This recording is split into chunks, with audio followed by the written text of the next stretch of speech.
Hey, what's happening guys? Chris here for another Battlefield Hardline weapon guide, and in this video I'll be focusing on the FAL from the Criminal Activity DLC. And I think this is actually the first time that the FAL has been put into a Battlefield game. So it's a Criminal Activity gun, meaning that you'll have to buy either the DLC packs or the Hardline's Premium if you want to use it. It's a criminal only battle rifle for the Enforcer class, and it's got a very hefty price tag of $72,000.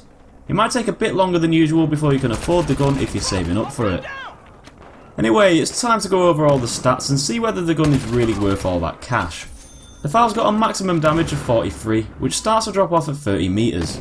This gradually decreases over distance until the damage drop off ends at 60 meters, where the minimum damage of 25 will be dealt. So the FAL's actually got the best range of all the battle rifles, as the damage of the others start to drop off at 10 meters closer than the FAL's, meaning it's got a 10 meter advantage over them, giving you a bit of extra damage at slightly further distances.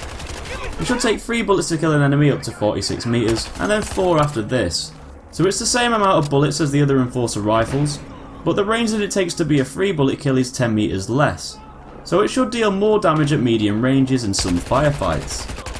The FAL is also the fastest firing battle rifle of the lot, firing at 700 RPM, so it might seem to kill a fraction quicker than the others, so long as your shots are on target of course.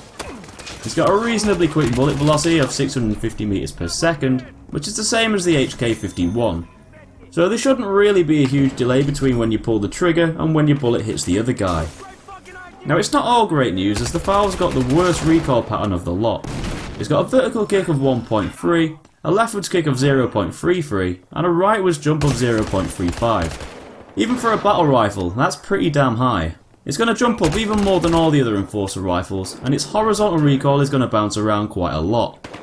The right and left recoil values do cancel out any drifting in a specific direction, but it's still going to be a tough weapon to handle.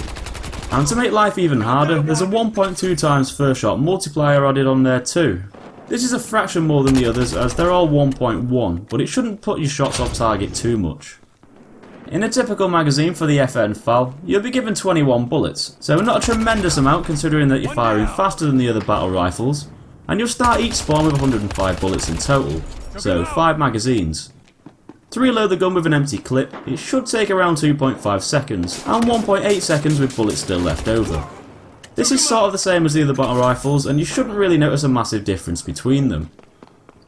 When it comes down to picking the right attachments for the gun to improve its performance, there's a few things that you can add on there to help with that crazy recoil pattern.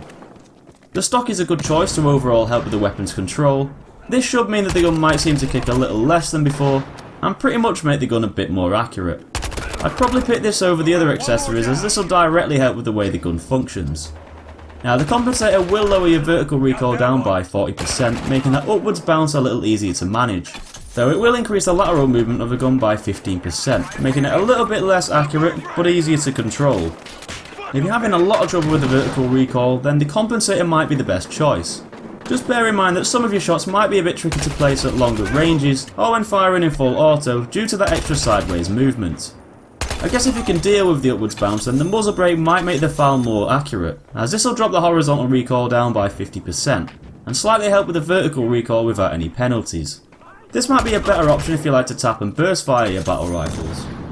As for the grip attachment, because the FAL fires a bit faster than the other Enforcer rifles, a stubby grip is probably the best option to help lower its spread increase per shot by 50%, from 0.28 to 0.14. This should help group your bullets closer together and overall make you a bit more accurate with automatic fire. So to summarise, the FAL is a battle rifle that you can use if you own the Criminal Activity DLC. It's an Enforcer weapon, and only the criminal faction can use it. The gun can kill in 3 bullets up close and up to 4 at longer ranges, and it fires at a quicker rate to what the other battle rifles fire at, but with a trade-off for its insane recoil pattern, which will probably make the gun quite tricky to master, especially at longer ranges. If you can manage its unpredictable recoil with the right attachments, the FAL is a truly powerful weapon that can drop enemies at much quicker rates than most other guns. So that's pretty much all I've got to say on this weapon guide. I hope you liked the video. Make sure you give it a thumbs up if you did. And be sure to check out all of my other weapon guides on Battlefield Hardline. Subscribe to stay updated with all of Battlefield Hardline's DLC weapons and loads more. Thanks for watching guys, and I'll see you in the next one.